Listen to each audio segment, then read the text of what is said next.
So what we're going to talk about here is how you factor with different trigonometric functions. You've already spent some solid time actually factoring back in Algebra 2 or college algebra. And here is really no different. So I'm just showing you the way it looks a little bit different in trig and giving you some of that extra practice before we move on further into the chapter. And really what I want you to take away from today is that these two problems here are absolutely no different from each other. The one on the left is one you could have done back in Algebra 2. The one on the right is one you'll now be expected to be able to do in trig, and they're exactly the same problem. Okay, for the one on the left, there's two terms here, and you do have a GCF, so you could pull out, say, a 2x, and then left inside would be an x plus 2. Literally the only difference in this second one is your variable. Now you're really thinking of as sine of x, not just x, but they still both have a GCF of sine of x. They both have a GCF of 2. And then in the parentheses, you had 2 sine squared of x. There is 1 sine of x left over. And then from the 4 sine of x, you have just a 2 left over. So what I'm going to do here is really just go over a few examples of each to give you practice with it before, again, we move on to different types of problems throughout the rest of the year. So when you're looking at this one, if it helps you, especially at first, you are welcome to replace all your trig functions with just variables. So for example, this would just be the same as x squared minus 4. Sometimes, especially at first, that helps to notice what pattern's happening.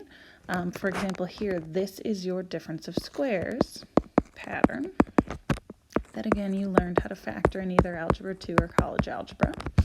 And what you have to do is square root both things. So if I was factoring just x squared minus 4, square root of x squared is x, square root of 4 is 2, and so that would be my a and b. So this would factor as x minus 2, x plus 2.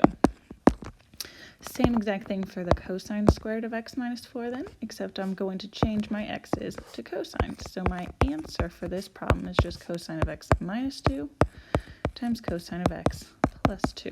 Again, there's absolutely no difference, just your variable is a trig function. So again, looking at this one, this is a trinomial, so it means you're going to be doing your x factoring. On top, we have 1 times 7, or 7. On bottom, you're adding to equal 8. And numbers that multiply to 7 that add to 8 are just 1 and 7. And then you can go through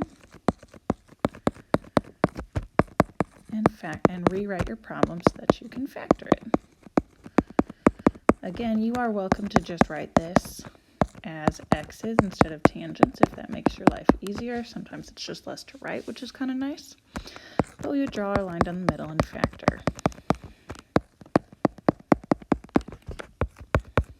which gives me that this problem factors to be x plus 7 times x plus 1, which in this case we're going to write as tangent of x plus 7 times the tangent of x plus 1.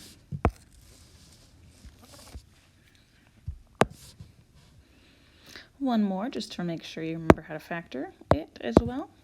Okay, this one, I cannot do a GCF. It is 3 terms, so I'm going to have to do my factor diamond. We on top do 12 times negative 4, which is negative 48. On bottom is negative 13. To get there, we would have to do negative 16 and a positive 3. And then again, we're going to write it back out. And I am going to replace my sine square with just an x so that I don't have to write as much. And then still draw that line down the middle, factor by grouping. From the first part, I can pull out a 4x. It's 3x minus 4. And from the back, I can just pull out a 1. And so this becomes 4. I'm going to plug my sine of x back in. Plus 1 times 3 sine of x minus 4.